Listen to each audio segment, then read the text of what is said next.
go. Okay, cool, ready? All right, we're gonna look at I don't think it's a very effective response to having your legs dug out, but one that people will go to, okay? So I did make a mistake though in the center, and that is I ended up with both feet to the outside, okay? But we've all been here, we're looking for K-guard, we're overzealous, and we end up both feet to the outside, okay? But my hands are locked, I come up on my shoulder, and Taylor triangles his legs to defend, okay? I also will triangle my legs, okay?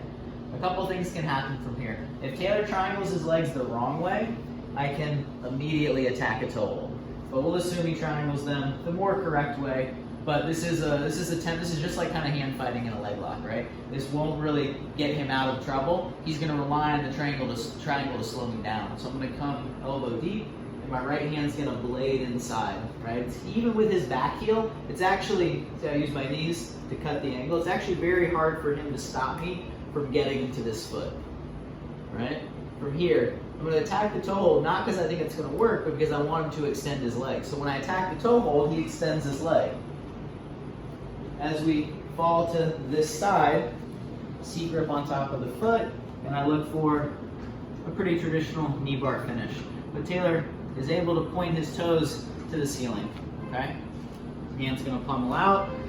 I'm going to trap, elbows are going to pinch, and I'm going to affect my weight is in my right foot so that I can pick my butt up off the mat and then fire an Allen wrench or a side-on knee bar. And then I get the tap. So one more time. From this side. All right, I don't like this entry, but a lot of people do it. You may find yourself here. I'm in K-guard, this foot comes out, whatever ends up happening, right? I come up through, and he triangles, and I triangle. Remember, if he triangles this way, it's a gift. I can just attack that toe hold off the rib.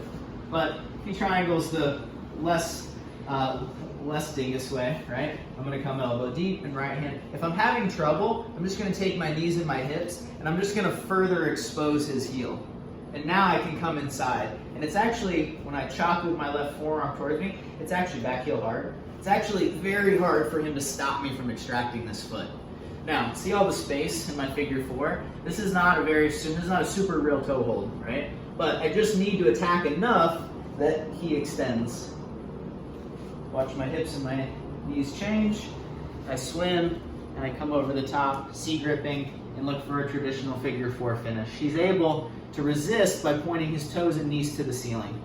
Left hand comes out, hand over hand, pressing down. If he points his toes, this knee bar is harder to finish, and he can toe point and turn to escape. So I want to hand over hand and then compress down. And now my right foot is where the weight is.